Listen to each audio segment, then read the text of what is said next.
There we go. Sorry, I got too many mute buttons on this computer. Okay, can you guys hear me now? Yeah, I can hear you. Yeah. Perfect. Okay, sorry. It's 6:30 now, so we'll get started. I want to welcome Elizabeth May and Jonathan Pedneault to our interview series here. Before I get started here, I just want to acknowledge that I am broadcasting from the traditional Snuneymuxw First Nations territory.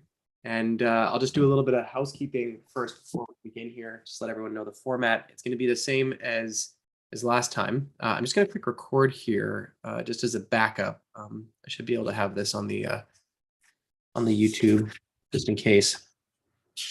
So the format for folks who missed the previous ones is we'll start by Jonathan and Elizabeth introducing themselves, telling us a little bit about why it is that they're running to be the leaders of the party, how they got to this place in their lives. Then we're going to ask some pre-selected questions from our EDA, which should be about 20 to 30 minutes to get through all of those, possibly longer depending on how long you two take to answer.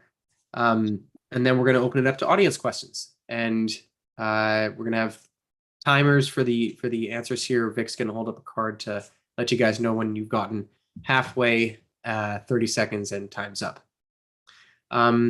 Yeah, so without further ado, I'll leave it up to you two to decide who goes first. But what How are you much running time for? for the introduction, Derek? You guys have 5 minutes each. Okay. Do you want to go first, Jonathan? What do you think? I can do it if you want, but up to you. Go first. Yes. You're happy for me to go first? You see, okay. I have to apologize that I'm really tired. Last night was an emergency. I'll start my clock. Last night was an emergency debate on Hurricane Fiona, and I was in debate till midnight, and then I had an early start, and I have a very early start tomorrow, and I just left some other things. So I'm fine. I'm really grateful to the Nanaimo Ladysmith EDA for doing this. But if I look at Jonathan and say, did you say? I'm really okay. I'm just a little bit burnt candle at both ends. I'm in Ottawa. And I want to acknowledge that I'm on the traditional territory of the Algonquin Nation, although I am honored in Parliament to represent the Wasanich Nation. So I raise my hands to all of you, Haishka Siam, in the language of the territory that I'm honored to live on, the territory of Wasanich peoples and nations. Introducing myself, I think I know most of you. It feels strange in this format. I was kind of hoping that I'd see faces of a lot of people I know from Nanaimo Ladysmith, but this is fine. I look forward to seeing you in real life again soon. So why am I doing this? Okay, it's a two-part answer. Why am I doing it? Why am I doing it with Jonathan? I'll try to be brave. I would not be doing this, and I had no intention of offering myself as leader or co-leader of the Green Party of Canada until April 4th, 2022, when the Intergovernmental Panel on Climate Change, third working group of the sixth assessment report, filed their final report. And I have to say, as much as I know climate science and I'm hardly thinking that we've got lots of time, everything's good, we can, net zero by 2050, it's all going to be just a nice smooth ride to a survivable planet.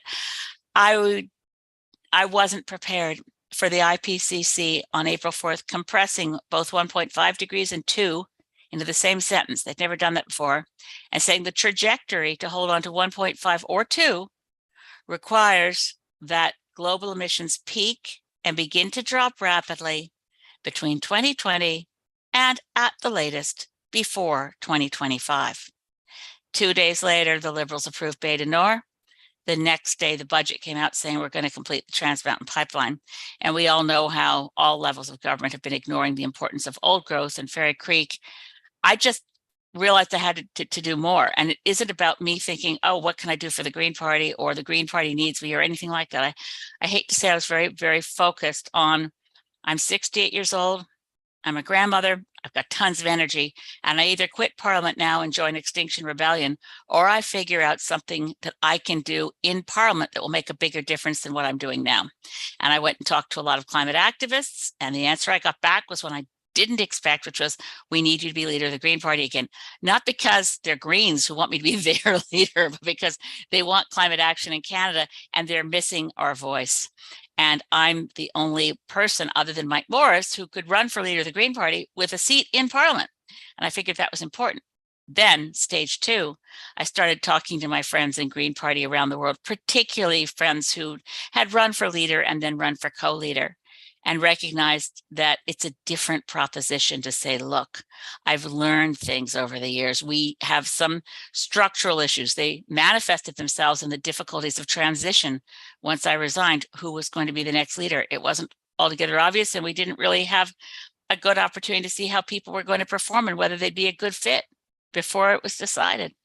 Co-leadership solves that problem.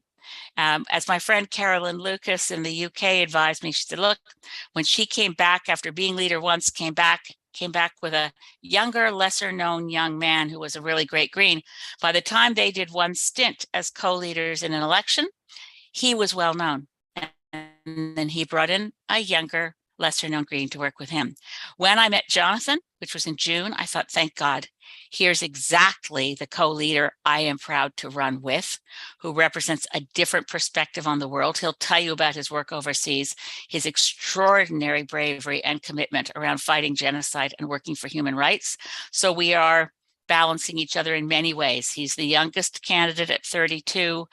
I'm the oldest at 68, but I have to say I feel great. I've got 2 new knees. I'm still under warranty. I'm not tired. I'm tired tonight, but I have tons of energy to do this work. So I'm putting myself forward with Jonathan to revise the Constitution, to make it work functionally for us. And co-leaders is a first step, but at every step, our members will vote on that. And I am totally competent and proficient to be leader on my own, but I think we can serve the Green Party's values and interests better as a team. Thank you, Elizabeth, and hi to all of you. I hope to have a chance to meet with you. I had the privilege of having dinner twice with Paul a couple of weeks ago in Nanaimo, and I'm hoping to return soon. I'm talking to you from Magdalena Islands, or Île de Madeleine, as we say in French, which is on the traditional and unceded territory of the Mi'kmaq Nation. The reason I'm here, of course, is linked to the devastation that happened over the weekend in Atlantic Canada with Hurricane Fiona. I came here to not only show my solidarity to the people of this island, but also to learn more about what they see and as the responsibility of the federal government to prepare our communities for what we know is coming. We know that there will be more storms like these. We know that the sea, the ocean is warming, that the storms that will be moving north will carry more precipitations and more strength. And it's so crucial that our government does more to not only to prepare these communities, but also to respond to emergencies. Emergency preparedness in many ways is what brought me to the Green Party of Canada. I've for most of my career, I worked abroad since I was 17-year-old as a journalist and then as a human rights investigator. I worked in places like Darfur, Somalia, Yemen, and most recently in Ukraine as part of the Crisis and Conflict Division at Human Rights Watch. Part of my work was to investigate allegations of war crimes, notably through interviews. Asking questions and listening has always been part of my work, and I see politics and my coming into politics is continuing that. I think it's essential that one goes to the places that hurt and listens to people. And what I'm hearing so far throughout Canada, but also in the Green Party, is a lot of hurt and a lot of anger, building anger, of course, at the level of our country because of unmet promises by the Liberals, increased cost of living. We know that we are faced now with more and more extreme weather events. And unfortunately, the Liberals prefer to spend money and our taxpayers' money in subsidizing big oil rather than investing in protecting our communities and decreasing our addictions to fossil fuels. But I'm also hearing, of course, a lot of hurt and anger in the Green Party of Canada. Of course, the last few years have been difficult. Volunteers and our members have been keeping this party together for the past 2 years. And I believe it's crucial that now, as we move towards electing a new leader, that not only we make sure that this leadership race is a positive one and a good one for everyone. We've had, Elizabeth and I, several discussions with other candidates. I met with some of them in Ottawa just as recently as last weekend, and we are committed to ensuring that whoever wins will inherit a functioning Green Party that will be able to meet the challenges of Canada today. And these challenges, of course, include climate change, but they also include the Liberal government that's now exhausted after 8 years in government, and they include someone like Pierre Poilievre, who is very much a threat to all the things that we take for granted in this country: stability, good governance, strong institutions that are needed, so much needed for us to see us through the coming storms. So I'm very, very pleased to be working with Elizabeth on this. I believe that having two leaders, especially at this crucial junction in time for the party where there is much work that needs to be done in Parliament, but also outside of it until the next election, to rebuild the party, to meet with members, as I've been doing in BC and Ontario and soon in Alberta and Quebec, meeting with members and making sure that we have the infrastructure, the governance model that we need in order to achieve electoral gains in 2025. I'll stop here. Thanks. Thanks so much, guys. You're over in the Magdalena. That's I don't know how to pronounce that. Sorry, I just saw a little bit on the CBC of how destroyed it is out there. It's crazy. Like, entire houses just moved to totally different lots. It's unbelievable. Yeah, good on you for being out there.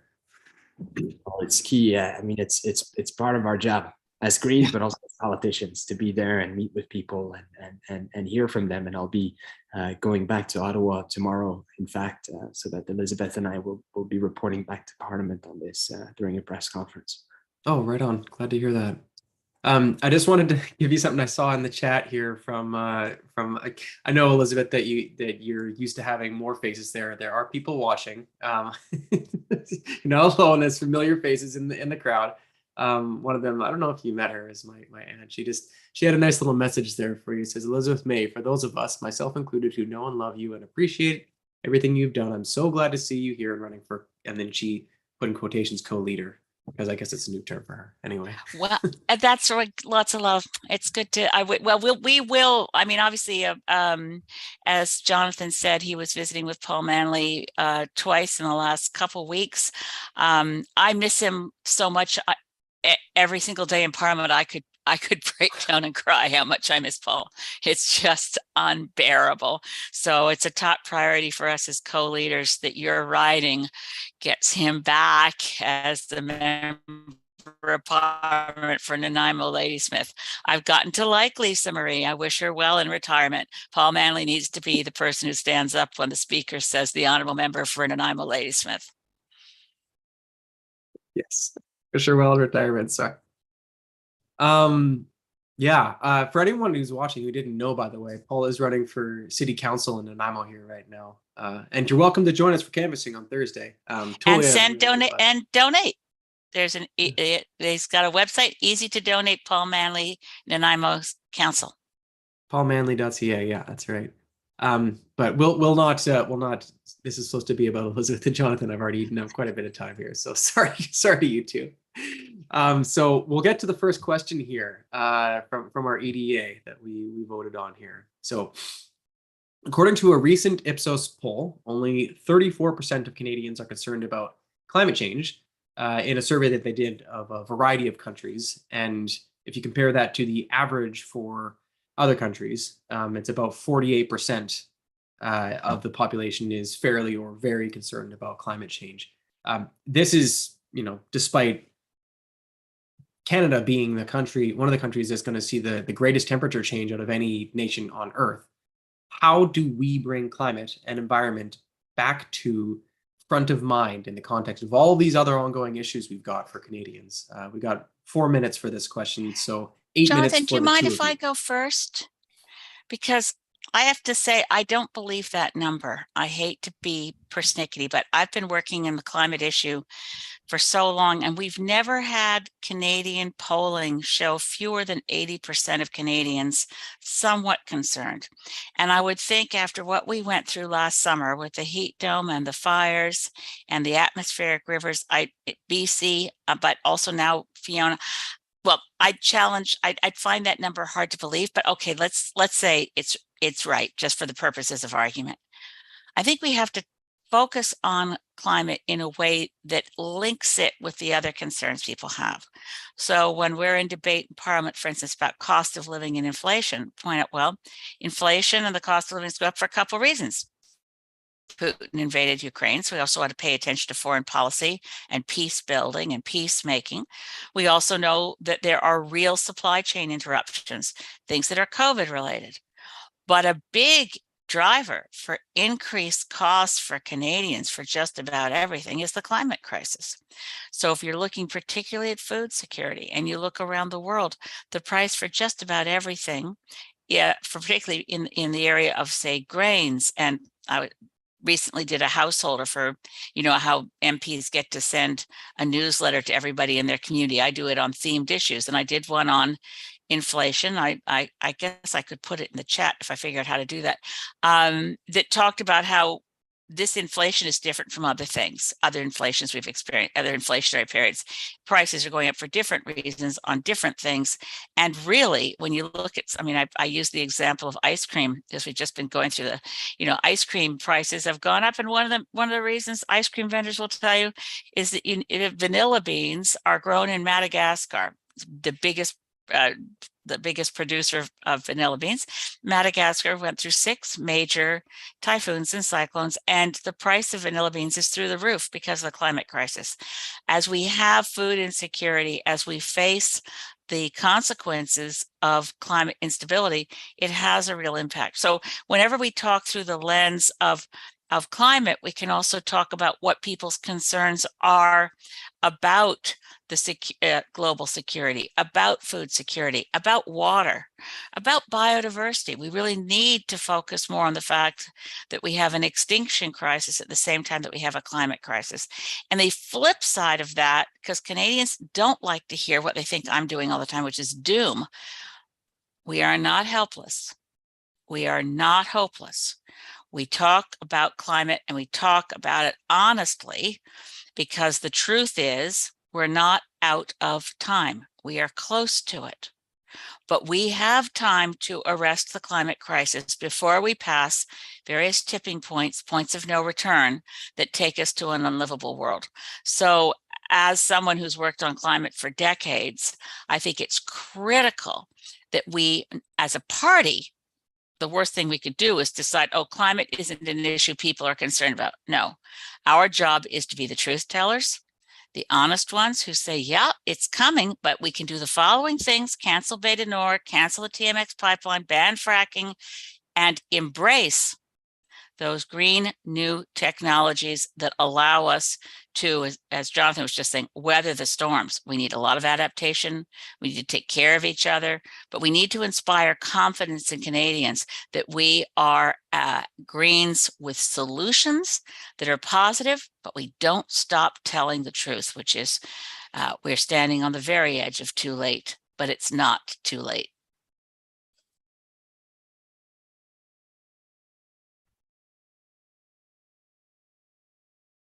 Sorry, this is if it wasn't clear, it's question period. You guys can share the floor as you see fit. You still So it's 4 minutes for me, and now it's 4 minutes for Jonathan.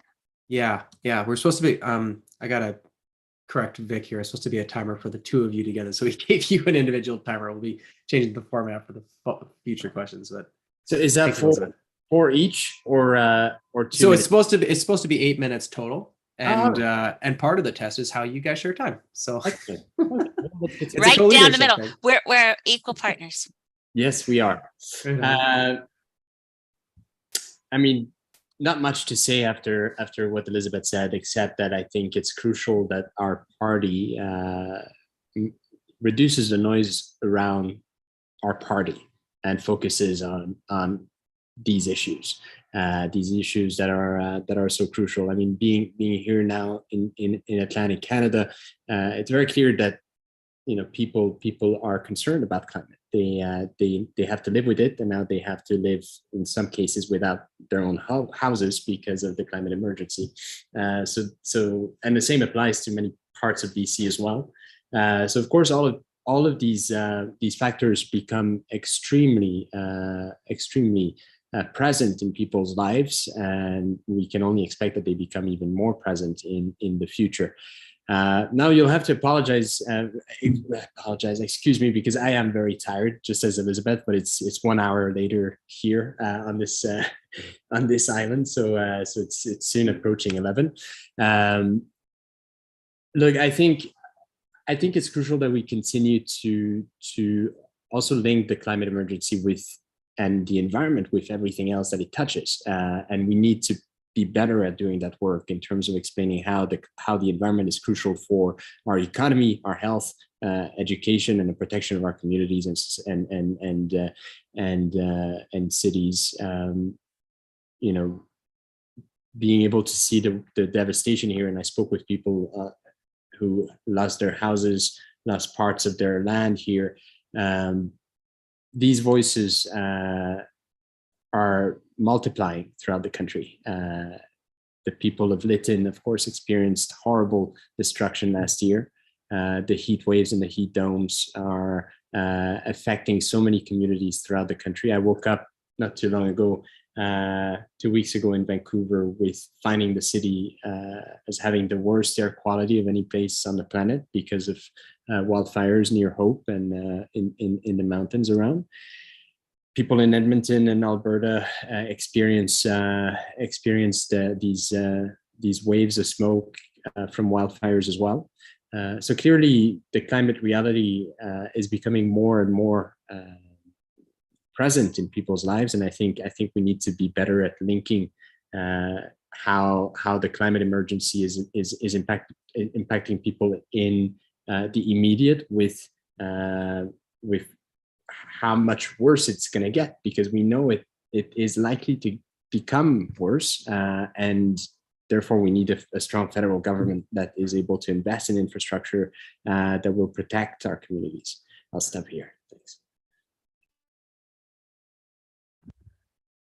Great answers. Some of that's straight from the playbook of what we think about when we try not to think about climate change. We got to make it present and near, and yeah, appreciate that. You've shared a link here, Elizabeth. I'm just going to go and share it to the YouTube chat. Oh, here so thank you. What that is what it's the newsletter that I sent all my constituents. So I was hesitant and worried about sending it because I'm basically saying things aren't going to get better, which is a weird thing for a politician to tell our constituents. They're saying, look at the book, The Long Emergency. We're looking here at some real realities, some real constraints. This is not like if somebody says, oh, it's just going to be great just around the corner, we're going to have wonderful economic growth and everything's going to be just fine. I mean, that's the usual soundtrack from the NDP, the Conservatives, the Liberals. So I wrote something for my constituents. So I'm sharing it with you because you can find it online. And it talks about this inflation being different. It talks about, it uses the example of the Madagascar vanilla beans, but other examples. Because I think Canadians are grown-ups, and I think they'd like to hear from leaders who respect intelligence and say, look, we can get through this together, but we're not going to tell you fairy tales. Appreciate that very much. That's related to an audience question that we'll get to a little bit later. I think the person will like to hear that tone. That book, you recommended a book. It's called The Long Emergency. Yes, it's by Kunstler. It was written a long time ago, and I was reminded of it. James Kunstler wrote it in 2000, 2005. The full title is The Long Emergency, Surviving the Converging Catastrophes of the 21st Century. That's a book everyone wants to grab and read, really cheery. But it was Andrew Nikiforuk, and of course he's one of my heroes, and you guys will remember, of course, he was in Campbell River for quite a while and endorsed our candidates and was hugely helpful. But as a writer, I think he's, just second to none. Anyway, he wrote a piece in the Tyee in the context of this inflationary cycle and the way governments are responding to say, you know what, this is something we've seen coming. And the long emergency means we're going to have to think differently. The solutions that worked for other periods of economic planning and adjusting the Bank of Canada rate and so on, it's unlikely to work this time. So that's where I thought, do I dare write this to my constituents? But I'm getting amazing response so far. People are saying, this is so helpful. It explains the economics of the situation. Of course, I won't go on because I'm thinking I'm breaking your format, Derek, but I do call for to my constituents, the profits the oil and gas industry is making right now. They're war profiteers. That's what they are. They're only making this kind of money. They're raking in record profits because Putin invaded Ukraine. This should be taxed back as war profiteering at 30% tax rate, and we'd have about $8 billion. And I like to think of it as 8,000 million because it makes it clearer what a billion is. So $8,000 million would be very handy right about now to make sure that people who are falling between the cracks get. Yeah. That is a that is a sickening but accurate way to look at it. War profiteering. I'll get to our next question here, so we stay on track. This is without introducing too much of my own personal opinion here. I'll just say because there seemed to have been a little bit of confusion with our previous leader. The question high on our minds here is, what do you consider the role of party leader to be? This is 5 minutes for each of you, so 10 minutes together, and Vic's going to show you the timer at halfway at 5 minutes. So over to you guys. À toi la parole. Ben oui, je vais y aller. I'll go first. Again, apologies. I'm really tired, so I'll probably keep it shorter than 5 minutes, which is probably good anyway. Again, as I said, I come to politics from the world of journalism and research. So for me, listening is key. Asking questions is key. Trying to understand, and also having the humility of knowing that one doesn't understand everything is key. That there's much that we can learn from one another, and living that example is how I see leadership. Living through example, leading through example, prioritizing the needs of others before one's own. That is what I see as good leadership. It's very clear that this party expects its leaders to be good spokespersons for its policies and its values, but it also needs its leaders to inspire and galvanize this incredible energy that is present throughout the country, especially not only among youth. I was about to say, especially among youth, but in fact throughout the population. We see a lot of people who are, as we were saying, becoming more and more concerned about the climate emergency, and they know that the promises the Liberals have done are not good enough because they're not acted upon. And so we need to galvanize this energy. We need to organize it. There's so much that we can learn from some of the more successful EDAs, such as yours, who have managed to elect Green MPs, and that experience needs to be shared with other EDAs. I see my job, at least for the first year, is very much continuing the work that I'm doing right now, which is to travel throughout the country, to meet with Greens face to face, to have small group discussions, to share experiences from one place to another, but also to act as a convener as much as possible of spaces that where Greens can strengthen one another. I believe much of the crisis that we've experienced, at least over the past couple of weeks, is the result of a lack of communications and poor communications between a number of good-willed individuals who have given a lot to the party and can still give a lot to the party because they are committed to the cause, but have been working on extremely difficult, complex problems from their kitchen banks on Zoom calls, the way we've all been doing for the past 2 years because of the pandemic. They've never met in person. They haven't had the chance of building trust. And that I think that's something that's crucial.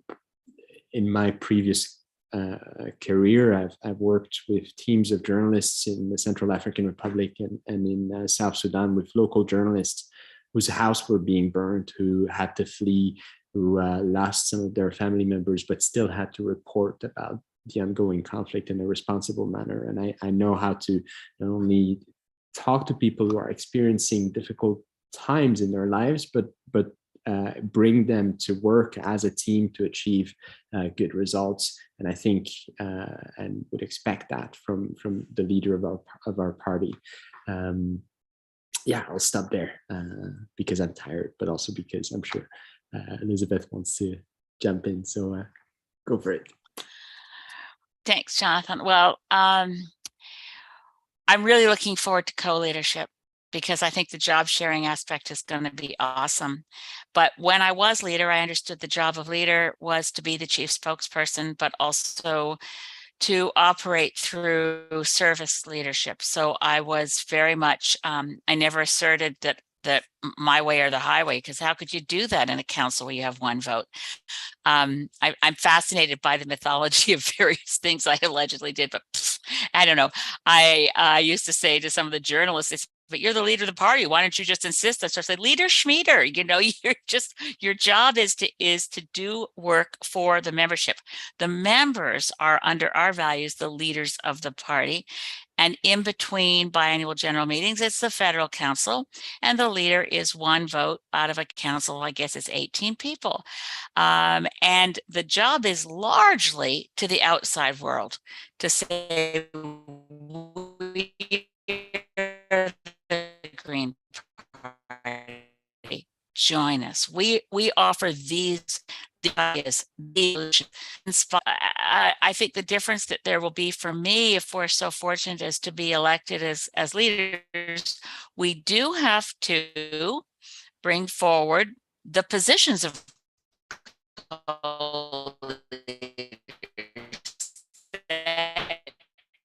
doesn't exist right now. But as Amita Kuttner, I should stop and thank them. Amita has been working very hard and really holding things together and doing an amazing amount of work in media that people just don't really, I don't think we all see how much work they're doing. But Amita Kuttner appointed Angel Eyes, of course, that's Angela Davidson's Fairy Creek name, and Luc Jolicoeur as their deputy leaders. That's the right of a leader to appoint co-leaders. It's interesting in terms of team building. The previous leader never appointed deputies, disbanded shadow cabinet, never appointed a new cabinet.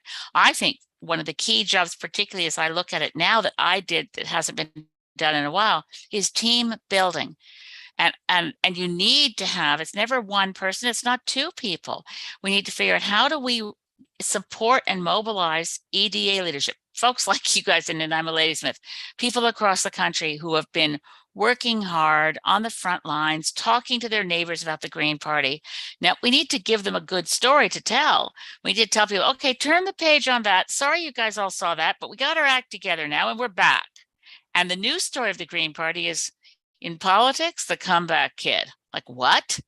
So-and-so crossed the floor to join the Greens? What? Now they're electing Greens everywhere? Okay. Because I am absolutely committed that at the end of the next election, we have 12 MPs and are a recognized party and are able through that to be much more effective on the things that matter, whether it's nuclear disarmament, guaranteed livable income, climate crisis, obviously, protecting old growth. Obviously, there's a short list of things we have to do, getting proportional representation, basic democracy. And now we're in a time where democracy itself is threatened by things I never thought would contaminate Canadian politics.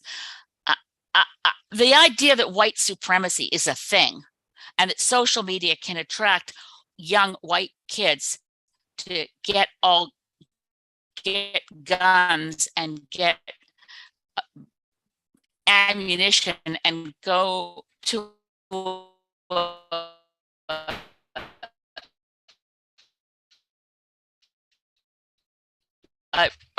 bank.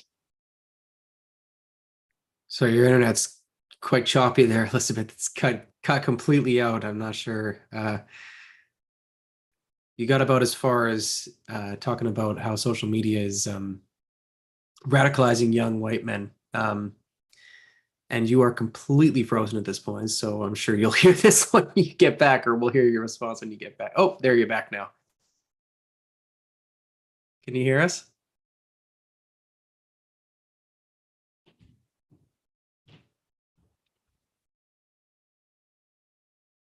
Hmm.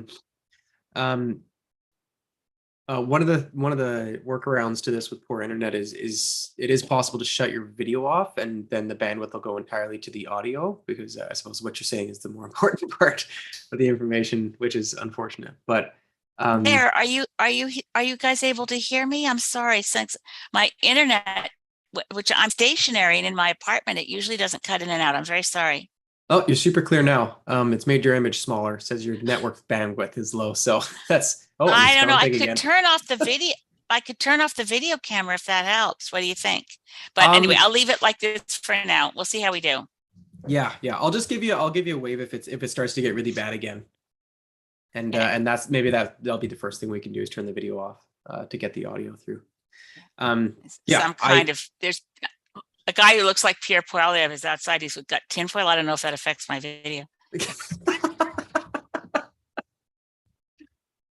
You're funny. I don't know if people tell you that enough.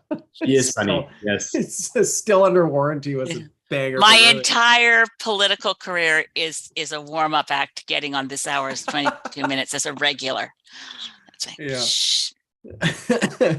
Well, if this doesn't work out, you always get the stand up, right? Yeah, I don't want to open up a whole conversation about this, but I really appreciate you mentioning how social media is radicalizing people. It's making people have lost the ability to disagree constructively, because we do all of our communication through social media, and we don't have these disagreements in person anymore. And getting in these little pockets. Everybody should quit Facebook and Instagram. Everybody watching this forever, and Twitter, unless they fix their algorithms to not be biased towards terrible things. Anyway, that's my rant. So next question we've got, Neil, if you don't mind, is we suffered a huge loss in the last election. As you're well aware, our worst performance in about 20 years, I think. Abysmal, gut-wrenching. Everyone was depressed over here. More of a consolation party, I suppose. So what are the most important steps to rebuild our membership and gain public support and trust? And we got 6 minutes for that, so 12 minutes between the two of you. Jonathan, do you want to grab it first, or should I? Up to you. I can go first. Okay, you go. I think we clearly have identified over the past little while that there are governance issues within this party. So I think we need to address that. We need to build the trust that's needed for all of the structures within our party, whether it's the funds, the federal council, the caucus, our staff, for all of these parts to be moving in the same, or perhaps not always in the same direction, but at least with trust together to strengthen the party and make sure that we are able to elect more MPs. We clearly need to run a full slate. That was not done during the last election. We need to make sure that we identify and nominate good candidates well in advance of any election. And we need to make sure that we don't lose good people and good candidates like Paul or others like Mike, for example, who had run in a previous election and was elected the second time, because there is name recognition that is built through these campaigns, and it's important that we are able as a party to retain these good candidates and make sure that they are empowered and able to build on their electoral success from year to year. The more doors they knock on, the better for their chances. And most certainly, I mean, we also need good leadership. We need good spokespersons who are able to speak to national media, to defend green values, defend the party when it is being attacked, people who understand media, people who understand how to deal with media, and people who are able to inspire new members to join the party. I think we need more volunteers. We can't rely all the time on a small pool of volunteers who are working so extremely hard all the time and oftentimes becoming exhausted from it and not seeing so much rewards. So it's important for whoever wins this election, this leadership contest, to really empower the EDAs, I think, and make sure that that we can learn from them, to make sure that the EDAs also have a seat at the table as part of the national campaign and can participate in the national campaign strategy, in the design of that strategy. Elizabeth? Yeah, I'd say one of the things that just to share with all of you, and I don't, if you know Paul, I'm sure you'd know this, that the members of parliament weren't engaged in any aspect of the campaign.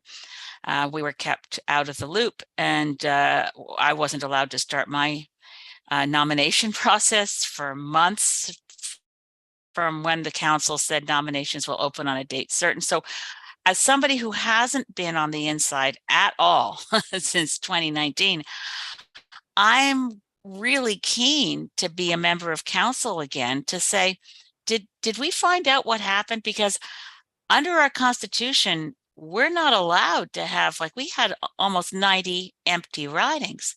It makes no sense to me. I'd love an explanation for how that happened to make sure it can't happen again. I mean, we can have our suppositions as to how it happened, but in point of fact, I don't know how it was possible. So when you have a full slate, no green candidate, of course our popular vote fell. Our popular vote also fell because we didn't have an actual campaign. The platform was put together very much at the last minute and so on. So we know how to run good campaigns, and we know where we made mistakes in 2019 and 2015. We don't have to just look at 2021. That was for sure the worst result. But I've learned a lot from other campaigns and thought, okay, and as Jonathan says, if the EDAs have a seat at the table, if candidates and campaign managers are plugged in to the communication is always the most important thing. And I'd really like to have a campaign where there's full information, good communication, flowing both ways. I think that we will bring our vote up for sure. We have the perfect, let me just talk about the pluses. The table is set for us to clean up, because the Liberals have been getting a free ride from the NDP. How are the NDP candidates going to have a leg to stand on what they've done? The BC NDP has betrayed every promise on old growth, on climate change, on proportional representation. Don't get me going on the Horgan government. And then you look at Jagmeet Singh and the claim, I said to one of my friends in the NDP caucus, you guys like to say you're holding the Liberals' feet to the fire. With this deal, you're just going to hold their feet to the comfy chair. You're going to scare them with, we're coming with the comfy chair. They're giving them a free ride for 4 years in exchange for one promise. I mean, it's a good promise. It was in our platform first, dental care for children, dental care for everyone. But when we go into the next election, there are going to be also a lot of progressive conservatives who think, I don't really want to vote for Pierre Poilievre, Mr. Bitcoin, Mr. Convoy. I don't want to vote for him. So I think we've got the best historical opportunity ever, as soon as we get leadership that knows how to get our house in order, apologize profusely to everyone, and get ourselves to a place where we're electing at least 12 MPs and we can start lining up those EDAs and those candidates that are electable and that we're going to elect. And it starts with Paul and then I'm a Ladysmith, but it doesn't finish there. We've got to re-elect Mike Morris in Kitchener Center. We've got to win back Fredericton. I won't go through all of the lists because I think it would be better if we don't take the full time on this. I think we're at about halfway, Vic said, so let's stop there. But we know how to win ridings and you guys know how to do it. And we need to make sure the national campaign is supporting you, not. Oh, you just cut your last couple words off there, but yeah, national campaign supporting us. Supporting you and not undermining you is what the national campaign team should not be something where, as in my writing over the years, say, oh, let's hope they don't come here. But not this last time. I'm talking 2019. Yeah. We really were trying to put together, we had such a great rally on August 15th last summer. Oh man. Okay. Yeah, we need to make sure the national campaign team is competent, professional, inclusive, supportive of local campaigns and candidates and people, whether they're running in a riding where they really don't have a hope of electing a Green, but they're valiant and they're out there working hard. We need to respect that. We need to support our candidates and their teams across the country. And nobody has the right to say a candidate doesn't get to run. Our rules say that if a leader doesn't want to sign the nomination papers, they need a supermajority of council to back them up. So again, as I said, I don't know what happened last time, but we should have, if we don't have a candidate in a riding, it should be because we've realized for some strategic or ethical reason it would be better not to. But this wholesale abandoning, we didn't have a single candidate in Newfoundland and Labrador. What does that say to the people of Newfoundland and Labrador? Anyway. Jesus, I didn't realize that. Yeah. We had candidates who wanted to run, they weren't approved. Wow. Yeah. I took words right out of my mouth and music to a lot of people's ears, I'm sure, especially those working closely in the campaign about not about the federal campaign not undermining us but supporting us. So definitely a number of times we had to distance ourselves and run on Paul's merits alone, which nothing wrong with that. Paul's a great guy. So thanks for those answers, guys. Next question. This is a short one. Could just be a yes no if you want. If a by-election tour were to be called in Canada in a riding away from your home riding, which we had a chance of winning, would you be willing to move there and run in that riding? And follow-up related question, would you be willing to relocate to run in a winnable riding for the next general election? I don't think the second question really applies to you, Elizabeth, but yeah, would you relocate for a by-election and would you relocate in the general election to a more winnable riding? Well, I guess that's a question mostly for me then. Sorry, it's 2 minutes, so 4 minutes total between the two of you. That's all good. I think it's key and crucial that I run in Quebec for a number of reasons. I mean, we've got to build our presence here. I think it's one of the advantages of having this co-leadership model with someone who's francophone as I am, who has deep roots in the province. My mother comes from 3 hours north of Quebec City, so as far out in the woods as one can get. And I like to joke, my family comes from a place that produces a lot of blueberries, and some monks out there produce blueberries dipped in chocolate. And so people here and I like to joke and present myself as a chocolate dipped blueberry, basically, which is a good way of introducing myself to people of that region of Lac Saint Jean, especially. I think there will be winnable ridings in Quebec. Quebec is a place that, as we saw with the Orange Wave, is a place that can switch quite quickly. We now have a provincial election where Québec Solidaire, which is a very progressive party that's very strong on the environment, is polling very high. I know I know their leader well. I think it's possible for us to produce strong alliances and strong links with that party. They have a very good organization on the ground, and build on that. But in order to do that, we will require some time. This is not the kind of stuff that will happen overnight. in that context, of course, if there was to be a federal election before 2025, I think my priority would be to make sure that as many MPs are elected in the places that can elect Green MPs. I think at that point, if indeed we entered into an election period before 2025, I'd want to have discussions with the federal council and various EDAs and see what they would like me to do. But my priority for sure is to build a strong presence in Quebec for this party and make sure that we elect a number of MPs from Quebec. And my second priority for the party is to make sure that we have as many MPs as possible, generally speaking, and that will require me to put other candidates ahead of me and ahead of my own interest. Yeah, I think that's also important. Yeah, I really want Jonathan in Parliament. So we've got.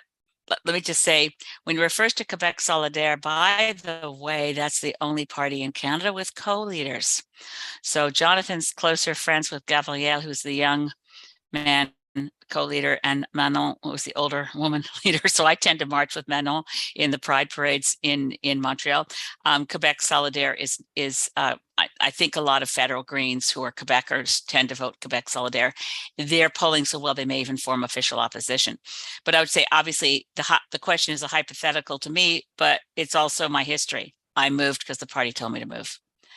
I left my home in Nova Scotia. It's the last home I'll probably ever own. I fixed it up. I had solar panels on the roof. I had all my insulation done. I thought I was never going to move from my home in New Glasgow, and I was near my parents. Well, my mom had passed away, but my dad was. It was a big sacrifice to move. Not that I don't love Vancouver Island, I do, but it was hard leaving family. So I did that then. I would want Jonathan to pick the riding in Quebec, where he has the best chance of getting elected. So it's not necessarily Lac Saint-Jean. Maybe it'll be something in Montreal. And if there's a by-election, we go for it all out to get Jonathan elected. And there's one other aspect. I'm not sure if I have enough time to mention it, Vic, but the Greens in Germany went into the last election, and for the first time ever for German Greens, they put a candidate forward as chancellor. And so they have co-leaders in Germany, and they, between the two of them, and then they ratified it with membership, they picked one of them to be the candidate for chancellor. So depending on when the election, we'll be thinking about one of us has to take on the legal writ requirements of Elections Act that does the quote unquote leader-like things, including the debates. We won't be one of us in one debate and the other in the other. I really want Jonathan elected. I love the idea that he's the one that's in the debates in 2025 and not me. But we'll see, because it is, as he said, it depends on the timing, depends on when the election happens, and depends what our membership and council. Oh, sorry, your internet cut out there again, but that was the darn. Oh, and the time you got there. Sorry. That's okay.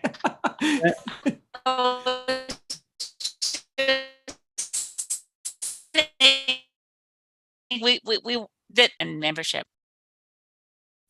Didn't really get any of that, but the substance of your answer was really clear there. Yeah, got to go hard on by-elections. I mean, that is how Paul won. You know, that's how we got elected in the first place. It's our biggest opportunities, right? I will say that I think, at least for me and from my perspective, it is crucial that we have a functioning party. And right now, as you all know, our party has been suffering quite a bit from a lot of unrest. I think it should be the priority number one for whoever is elected leader to make sure that we have a party that's able to elect more MPs, that has control over its communications, that has strong, engaged EDAs throughout the country before focusing on getting a leader that is not in Parliament, elected in Parliament. That is really my focus here. I want to make sure that I empower you and that I work for you and with you before focusing on getting myself elected. I just want to put that out there. If there is a by-election in Quebec before that work is done, and I reckon it's going to take at least a year of me traveling throughout the country and making sure that we have these important discussions. If that by-election happens before we collectively feel that we have control over our party, I don't think it's wise for me to try and run in an election. I think that the priority in my efforts should be directed at empowering you first before seeking a seat in parliament. So I'll just say that. Okay. Great. Thanks, guys.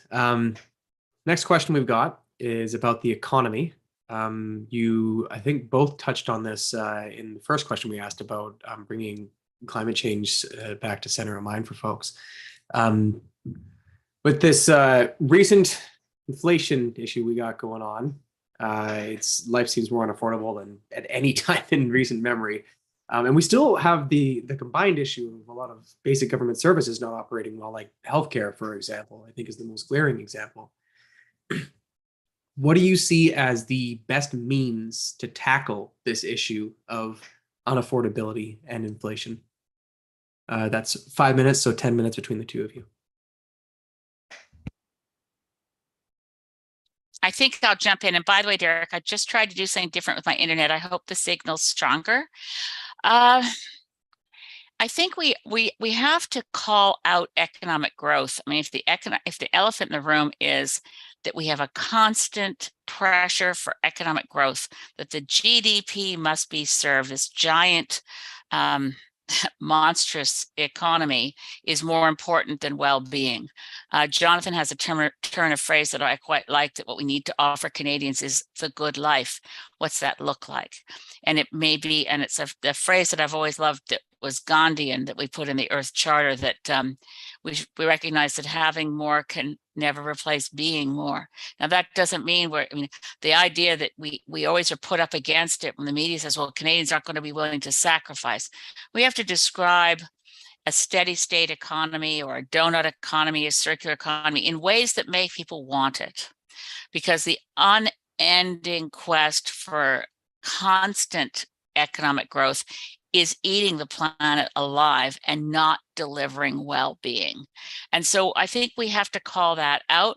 I think, unfortunately, I'm afraid that the actions of the Fed in the US and the central bank in Canada is likely to cause a recession that's going to come at us relatively soon. That always harms those who are least economically viable. I mean, let's just face it, there's a tremendous amount of wealth in this country held by a handful of people. So we do need a wealth tax. We do need a tax on the, as I said, the war profiteering, but at least the windfall profits of big oil. We need to bring in a guaranteed livable income as a response in advance to what we know is coming in artificial intelligence and the world of work. And the Canadian Labour Congress dealt with this a couple of years ago with a really excellent report on the future of the world of work, pointing out that with artificial intelligence, all bets are off. Things are going to be very different. I think Canadians are more ready for that conversation than ever, strangely enough, because of CERB. Because in COVID, we saw without question, if you need money you're going to get $2,000 a month if you're stuck right now. Now, I have to say frontline workers weren't able to benefit from that enough. You talk about the healthcare situation, that's a whole nother conversation. We have to protect public, single payer, universal healthcare. We have to make sure nobody goes towards privatization. There's some big challenges there, but we need to keep the wheels on the bus on. I think a lot of Canadians feel like, I can't get a passport, can't get a visa, can't get a doctor, can't buy a house. It feels like the wheels of the bus are falling off. We have to give people the confidence to know that with appropriate policies that are geared to social justice and economic well-being and stability, that is not about unending economic growth. And we can bury neoliberalism. It's been proven to be a bad idea. It's over. So we do now, as a result of COVID again, have a higher degree of acceptance that there's a role for government in the public sphere. That's a big change, and we need to harness that and also make sure that it's not used and weaponized as it's been to say, by some of these far-right disinformation websites. We actually have to keep the people who are drawn to conspiracy theories in a conversation with us. We have to reach out and keep them from falling into a dangerous place where our institutions are undermined, because we can't survive without democracy and functional governments. Yeah, I think it's clear that COVID has shifted a number of people's view about their own livelihood and their own wellness. With people working from home, with people having more time in certain cases to spend with their family, in some cases with their loved ones. I think there's a growing desire on the part of a lot of Canadians to find more balance between their own lives and the pursuit of economic well-being or more income, because at the end of the day, as you pointed out, wages are not that high and prices are going up, and it's becoming more and more difficult for people to save money and buy a house or cover their general expenses.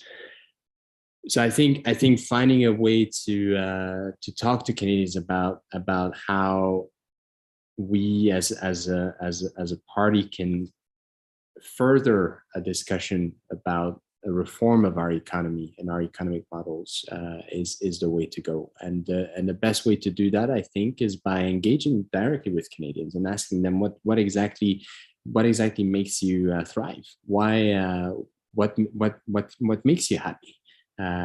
How can we find a better way of living? And I think most people would say, well, it would be to again have time, spend more time with my children, spend more time with my parents, spend more time with my friends. And we nowadays, as Elizabeth was saying, we live at a time of extraordinary technological advances with AI and the robotization of so many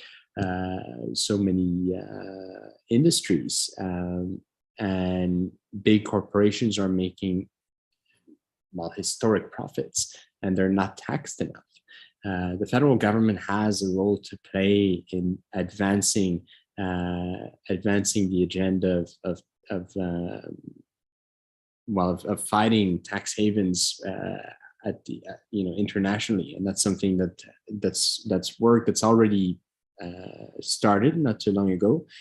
But the Canadian government could and should do much more to ensure that big companies such as Amazon and Facebook and Alphabet cannot profit all too much from our workforce here at home. So all in all, I think the Green Party needs to rekindle the discussion around the good life, and we need to find a way to listen to the suggestions that Canadians bring forward.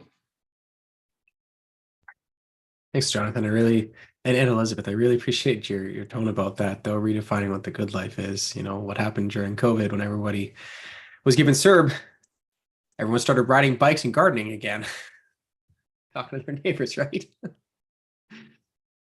Yeah.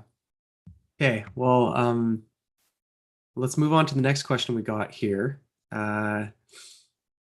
And I also appreciate your comments, Elizabeth, about the infinite growth in a finite system. It's that old exponential riddle. If a pond's going to be completely full on the 30th day, on which day is it half full?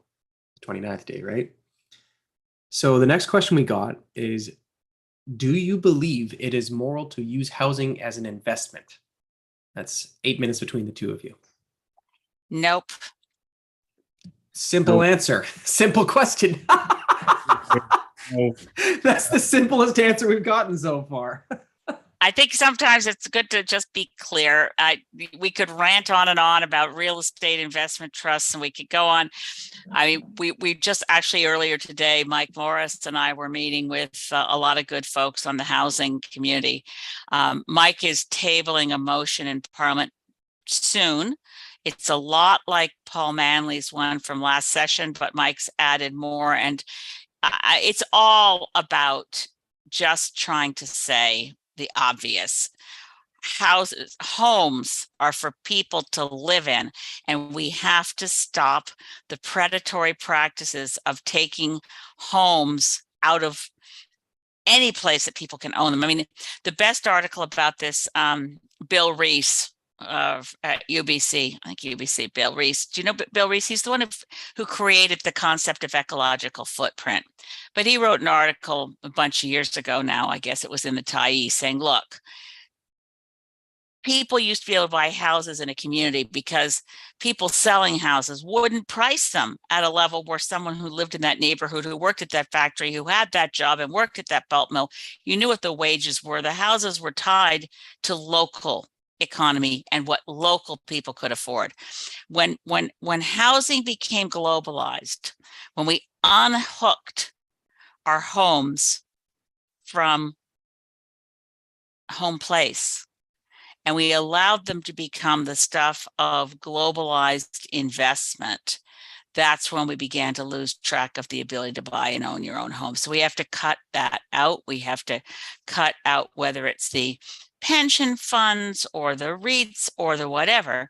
We have to make sure homes are priced for local communities at the rate that local communities can own them.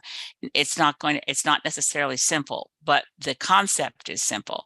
So there are a lot of different debates about how you do that. I know it's Paul Kershaw at UBC has done a lot of good work on housing with a bunch of academics across Canada. So, but the question was simple. Is it moral? No. Nothing to add there except that I grew up with a single mom. We moved from apartment to apartment during my childhood. It was difficult economically for my mom to afford some of these apartments sometimes, depending on the work and her health situation. The housing crisis that we have right now is appalling for a country as rich as ours. For people to be left without a roof is a travesty of everything that makes us Canadian, and which is generosity and helping one another. And for a very long time, I would come back to North America from various places out in Sudan or Ethiopia or Yemen, and come back to New York full of expectations that, oh, I'm back in North America. This is going to be just like Canada because I'm not thinking straight. And when I get to New York, I see homelessness everywhere. I'm like, oh gosh, this is horrendous. This is so violent. This society is so violent. And for the first time now, coming back to Canada after a few years abroad in the spring and going to places like Toronto, I had the same feeling. Long lines of people waiting for food aid, homeless camps in places like Kitchener and Guelph. This country is turning violent and is becoming violent on its population, and the reason for that is that we've allowed for these inequalities to grow. We've allowed for people to own houses, to use these houses in order to buy more and more. And that makes it just much more difficult for people like me or my mom and others to afford rent or to in fact eventually buy a place of their own. So no. Couldn't agree more with everything you just said there. So thanks for the answers, guys. This is the end of our pre-selected questions. We've gone a bit longer than I expected, and so I'm gonna leave a decision up to you two here. We're sitting at 7:41 right now, and we did, as discussed earlier, want to make a hard stop at 8, so that's 20 minutes from now, which means that you guys would have, and we have 7 audience questions lined up here. So It's up to you if you want to shorten your closing remarks or extend the length of this interview a bit longer, or just be I quick think with the questions. I'm happy to skip closing remarks so that we make sure we have time for the questions that come from the community. I'm also going to be, Jonathan, forgive me, I'm going to say it out loud because I sometimes get all mom-like. You got a cold. You're really tired. You've just been touring the damage of Ile de Madeleine. If you need to bail and get some sleep, have I'm to. I just want to say it's okay with me if you have to bail. Thank you. Well, I might indeed. Not everybody's as young and strong as me, man. It's okay. I mean, you got 2 new knees, bionic at this point. You've got upgrades relative. I've got an hour earlier than Jonathan, where he is in Atlantic Canada. Yeah. Well, Elizabeth has 2 new knees and 2 new knees and the hip as well. 2 new hips, 2 new knees. My husband says the only joint left to go is the jaw. Yeah. And I've got a new spine as well after surgery in November. So we're both we're kind of bionic. Yeah. But unfortunately, yes, I've been struggling with a bit of a cold, which has been a bit tiring. So I apologize for my long-winded answers now, and I'm a bit. I'm not on the top of my game tonight. It's been a long day out in the rain and talking to people. So with your permission, I would love to meet with some of you guys in Nanaimo in a couple of weeks. I'll be back out in BC, and I'll let Elizabeth answer some of these questions, and I will probably go to bed with all the questions. No. But Je t'aime. Best. À demain. À demain. Yeah. So thank you so much for organizing this, Derek. And I'm very sorry once again. But I'll have to bail for now. Okay. I'm glad you trust me. People can follow up with your portion of the campaign at jonathanpedneault.ca. Correct. Yes. And I'll share a link from the work I've been doing on Magdalena Island now. I don't know if you can put it on the. Yeah, I'll transfer it over to the YouTube there. Thank you.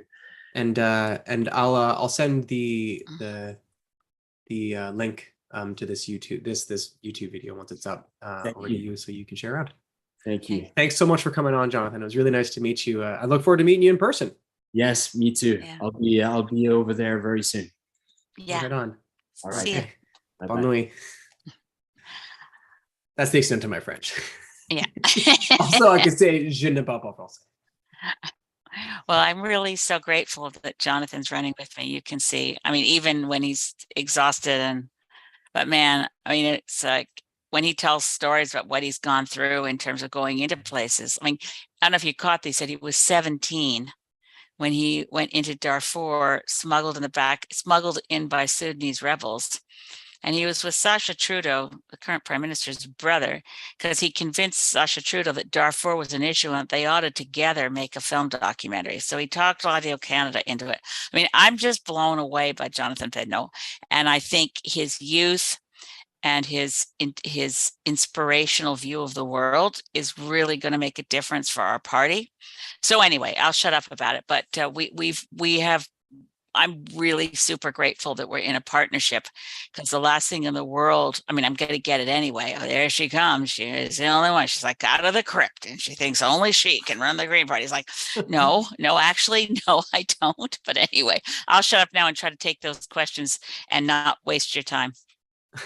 Well, it's a pleasure to hang out with you, but I think the audience wants to hear answers to the things they've asked. So the first question we got here is from my friend Jim, who's also on the EDA, but he popped this question in here first. I'm just going to read it verbatim because this is a conversation topic that him and I have talked about. He brings this up at every interview, so everyone expects it who's been tuning in at this point. Like Macron said, we have a duty to speak frankly in the times we face. I don't understand where you got this stat from. I'm pretty sure it's just wrong, but this video conference will emit the same amount of CO2 as driving an internal combustion engine for 2,400 kilometers. That's just false, but maybe you meant something else. To electrify the BC fleet of ICE vehicles will take the equivalent of 5 Site C dams, Humanity appropriates 40% of all net primary productivity, the only energy that supports life within this planet. The way we live is far beyond the limit of sustainability. Are you willing to speak frankly about the need for a rapid and drastic dial back in living standards? Are you willing to speak frankly and call for the necessity of sacrifice and responsibility rather than appealing to the enervating hope of maintaining the current level of civilization? Will you recognize that climate change is a symptom rather than the root issue? Okay. First of all, I thank you, Derek, for saying that you also think that's not an accurate stat, because when you read that, I think there are energy costs to Zoom meetings, and I think they're on the order of a fraction of a mile for a call like this, but I'm not going to get into the stats. Am I willing to? I have often. And if you find the link that we posted earlier, you'll find that I actually wrote my constituents and said our standard of living is not sustainable. We need to, live more lightly on the land. And basically, I describe it as, can we go back to like the 1960s, 1970s version of how we lived? That wasn't exactly the Stone Age, but we were consuming a lot less then, and we cannot sustain our current levels of consumption. That's the reality. Climate change, yes, we can say it's a symptom, and what main causes. I already mentioned economic growth, but I also mentioned greed. And I also think that the notion of sacrifice, we can turn on its head. I'm prepared to make tons of sacrifices, and I always have in terms of my work in the movement, but I think that we're actually offering something to people who feel lost in the global equivalent of a shopping mall. We need to offer people hope and an understanding. The not to get too philosophical about the unexamined life is not worth living, but when your life has real meaning, you really have more for mental health, sustaining yourself, for your family.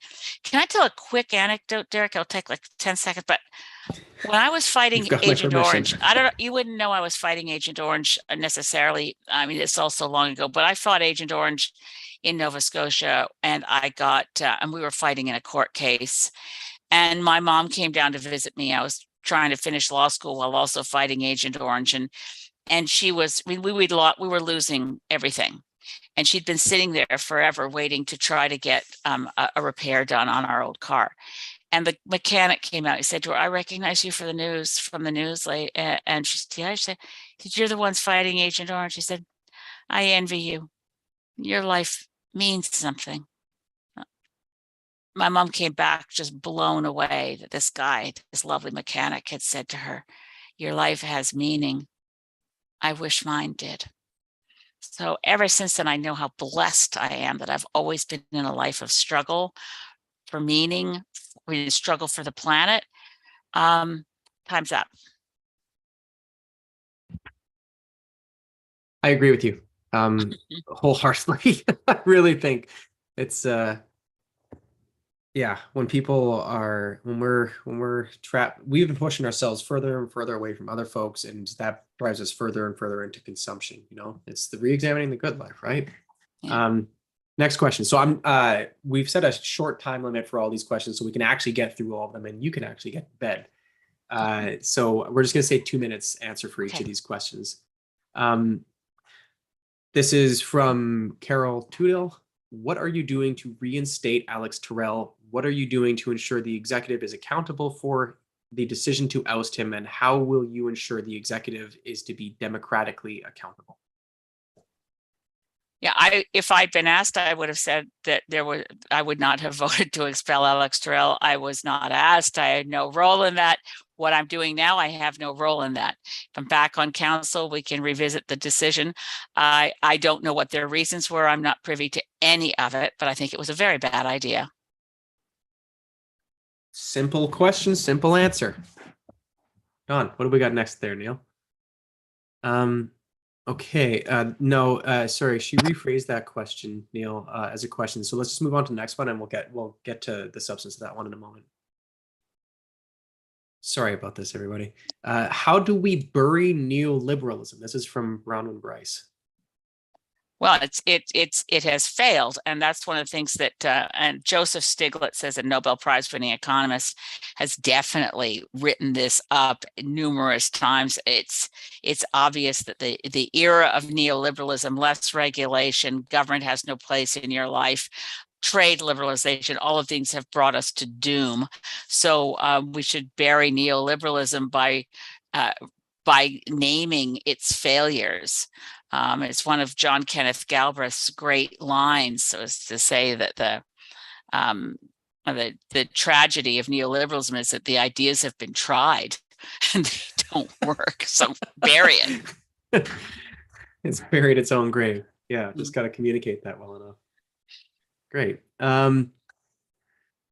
Okay, so here's another Actually, question. I remember I misquoted John Kenneth Galbraith. He said the tragedy of Milton Friedman is that his ideas have been tried. So just okay, there we go. That's the Sorry. guy. Yeah, Friedman. He's the one, the neoliberal economist. Okay, so this might be a bit of a controversial question for folks. Putting you in the hot seat here, I suppose. This is from Bronwyn as well. Will you please explain your reason for interfering in the last leadership race, especially after saying you would stay out of it? Were you concerned because of the candidate that was doing well? I don't know which candidate she's referring to. I didn't interfere in the leadership race, let me say, and I'm very grateful for a hard question. I was asked by the Leadership Contest Committee to fundraise for candidates from equity-seeking groups. This was because, to go back into this, I didn't get a chance to vote on the leadership rules. I had left the leadership role. Joanne Roberts was interim leader. And when I saw the leadership rules, I thought the amount of money they wanted candidates to raise was way out of reach of people. And I had a good friend, I won't mention who it was, who was an Indigenous woman that I was hoping would run for leader. And she looked at that and said, I can't raise that kind of money. So in my process of complaining, the Leadership Contest Committee said, well, they're there. We've got a good idea. Don't complain. You're a good fundraiser. You can fundraise for people from equity seeking groups. And then they gave me the list. So I wrote identical letters. If any of you want to see them, I will send them to you. An identical letter for Annemie Paul, an identical letter for Amita Kuttner, an identical letter for Miriam Haddad, because I could say, I'm introducing someone to you. I'm not endorsing anyone. This person was so impressive. I put them on my shadow cabinet. The structure of the letter worked for all three of the people I was told. Then what happened, and this is one of the reasons, I mean, if this hadn't gone the way I'm saying it did, obviously Amita Kuttner and I would not still be friends. But what happened was Amita and Miriam got mad at the Leadership Contest Committee for a new definition of equity seeking groups, which completely ignored the issues of intersectionality. So it's a long, long story. I'll just say it was extremely painful for me, not to feel sorry for me. It's my fault. I thoroughly apologize. When they came up with this idea that I should fundraise for some candidates and not others, I should have said, that's a terrible idea. I'm not going to do it. But it got even worse because in the end, people only saw the efforts for Annemie. Annemie was livid when I made it clear in my Good Sunday Morning. I wrote, I am not endorsing Annemie Paul. People need to understand I'm fundraising for equity seeking groups. So I was widely attacked as having interfered. There's no question I thought Annemie Paul would be a good leader. I absolutely thought so, but I also thought Glenn Murray would be great. I also thought Courtney Howard would be great. I also thought Amita Kuttner would be great. All I can say is I did what they asked me to do, but I should have said no. Appreciate the candor there. Yeah, I saw those letters that were blanket set out to every equity seeking candidate. I spoke with Amita about it actually at one point. Yeah, that wasn't fun for anybody. But I for anybody who's listening and isn't aware, exactly what Elizabeth was complaining about, the high cost of entry, that's been amended for this current leadership race. What's the cost now? Is it $1,000 to get in or something? The same as it was in 2006, $1,000.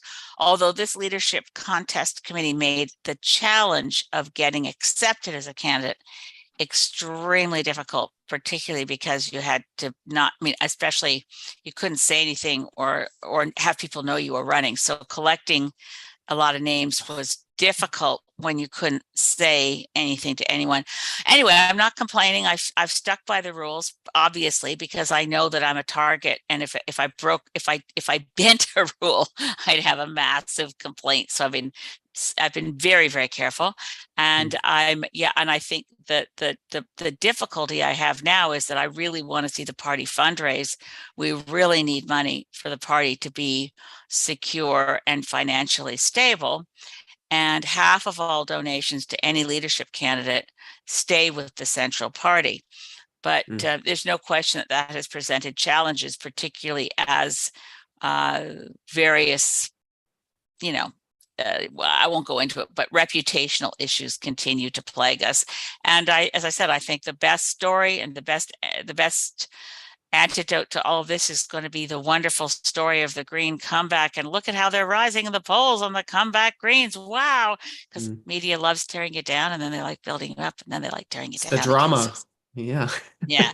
They don't want to cover climate crisis. Yeah, but no, that's too boring and slow and scary. Oh my God. Yes. Oh man. Yeah. Okay. Let's continue getting through these. No, it's okay. Let's continue getting through these questions that we've got. Next, I'm not sure who this one's from. I just recognized a couple of other names from the chat. So Pierre, our good old friend Pierre Poilievre, brought over 300,000 new people into the Conservative Party. How would you each counteract this huge migration to a party that is not going to deal with the climate crisis? So I suppose that was asked before Jonathan left. Yeah. Well, we both want to I mean, we would really like to have events that let us be with Greens across the country and build up that excitement again. Personally, since Pierre Poilievre came into Sydney and held a rally at the Mary Winspear Centre, I was a personal objective getting into his riding and holding a larger rally. I think we need to be really exciting for people to want to join. I think we need to be a story that is coherent and clear and offers a real alternative. Why are people turning to Pierre Poilievre? He provides simplistic solutions that sound like they're going to make life better for people who are feeling, for a lot of reasons, anxious, alienated, concerned, and we can't run the risk of those people feeling as though people like us who also care about that they basically dismiss us now as the woke. Okay, let's make sure the left, the progressive, the woke don't leave out the people who feel excluded, alienated, and rejected by us. We have to show them a place where they belong and how their role in society matters. Otherwise, we run a really big risk to our democracy of increased fragmentation in our society. I don't have the solutions. I don't know how to do it. I just know we can't worsen the situation by being contemptuous of others. Speaking my language, we cannot afford to alienate folks at all. It's a trope of the left eating itself, Okay, next question we got. This is from my aunt. Again, she's chiming in a lot. She actually brought this up while we were talking about using housing as an investment being moral. She said, "How about completely banning foreign ownership of residential real estate? Will the Green Party support that move?" That again isn't a question for me as a leadership contestant. It's a question for our members because policy is developed by the membership. Would I support that? Yes, but I can't say that's our policy based on what I think or want. I'll tell you a quick short story. Like, the leader doesn't get to even determine the slogan of the party.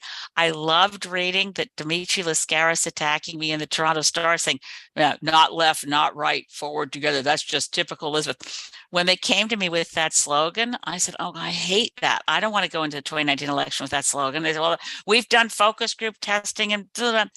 Anyway, I said, it's okay. You can use it, but as long as I never have to say it. So now, like, I wear these things that as leader, as I said, leader schmeeder, you're there to do the job. You're the chief spokesperson, but you're not making up the policy and you're not making up the slogans. So in this case, I totally agree personally that we should limit foreign ownership or by the way, local ownership, if it's going to things like Airbnbs, which compete with real B&Bs and real people who buy hotels and have a regulated industry and pay their staff and have insurance and all those issues. Airbnbs are gobbling up a big chunk of our housing market, and that should be illegal. I 100% agree on that too. Yeah.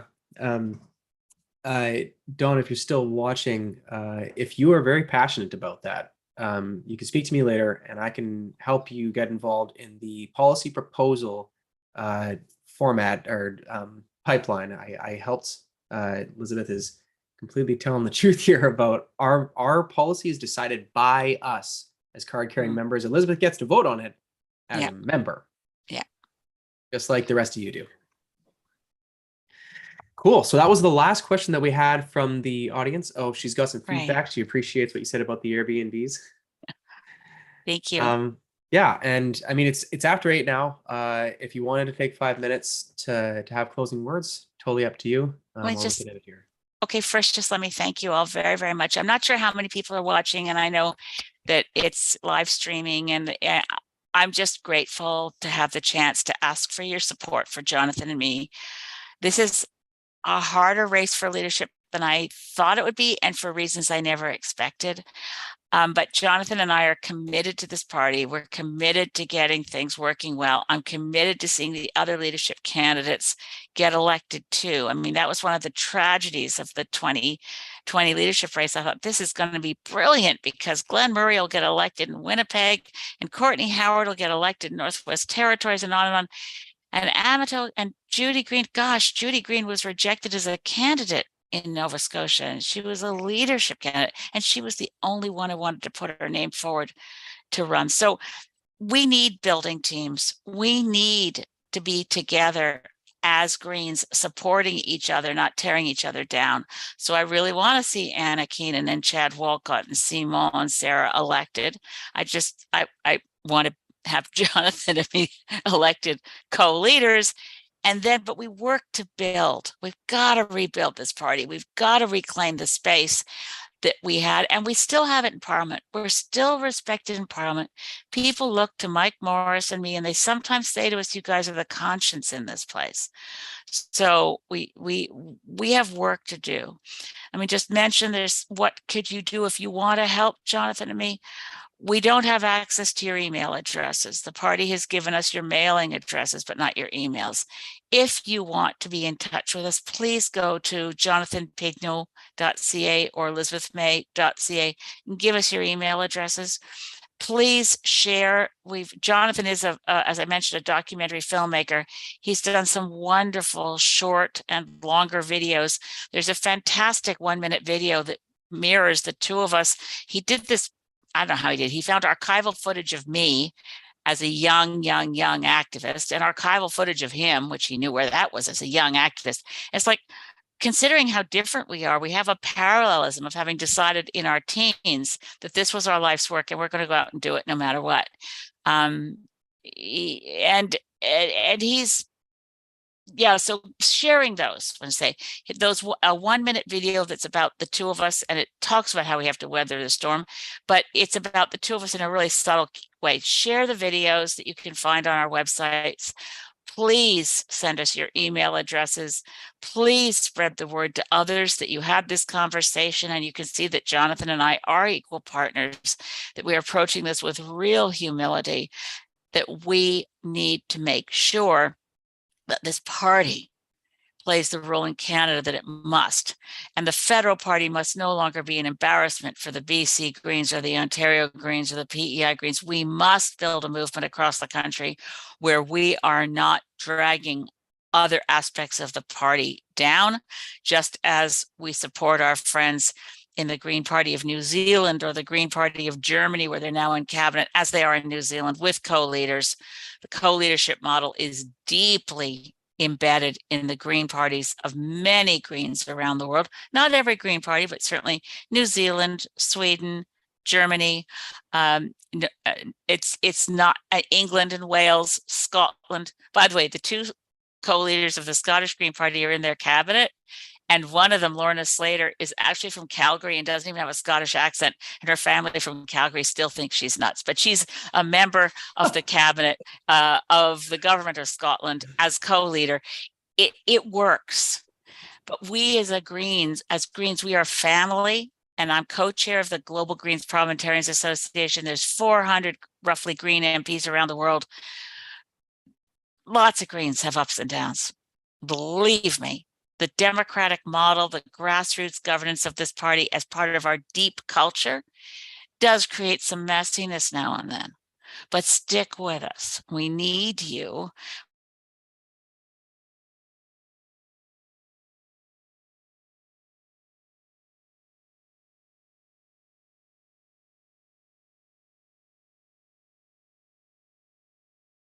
We need to rebuild and restore in 2019 and means in the next election to be a recognized. Thanks for this opportunity, and I'll say goodnight with all that. And Derek, thank you. And also hats off to you for extraordinary bravery at Fairy Creek.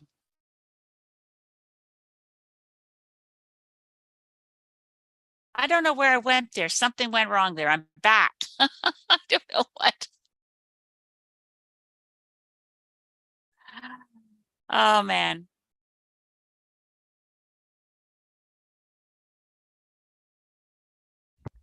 Oh, I was muted. Thanks for telling me that, Neil. I'm It was playing one of around with those. a hard mute button here on this microphone I got, so I keep accidentally. Anyway, thanks so much. Thanks so much for coming on. It's really nice to have you. Yeah. Yeah, everybody follow them on. Oh, don't follow them on Twitter. Don't go on Twitter. Go to their website though. Give them your email and show people the video on your phones. And you can donate Yeah. there, and if you want to help out with volunteering, I'm sure there's opportunities as well. That's There's lots. elizabethmay.ca Yeah, and jonathanpedneault.ca. and it's Pedneault. But you can find it easily on the Green Party website as well. Jonathan Pignault, Elizabeth May. I think we're a pretty awesome team. And he's, I'm straight, he's gay, I'm old, he's young, and I love his chocolate covered blueberry description of who he is. Can you imagine growing up in rural northern Quebec as the only Black kid in the community and end up being like, I mean, he's got an amazing life story. I'm sorry that you didn't get enough time to talk to him and too much talking to me. But thank you for this, and we'll see you in real life sometime and not just on Zoom. Okay, I'm gonna end the live stream here. We could have a little brief chat afterward if you want to stick on for a minute here. Thanks everybody so much for coming on and joining us again. This for our third leadership race interview. Next Tuesday, I'm not sure what the date is. Same time, 6:30 p.m. We're going to be doing our last interview. It's going to be with Simon Nocini Messier. I'm not sure. Messier Nocini. I have no idea how to pronounce his name. Sorry to everybody who speaks French. He'll be a great member of parliament. Yeah, he's going to be on. And keep your eye on your email. Okay, thanks everybody.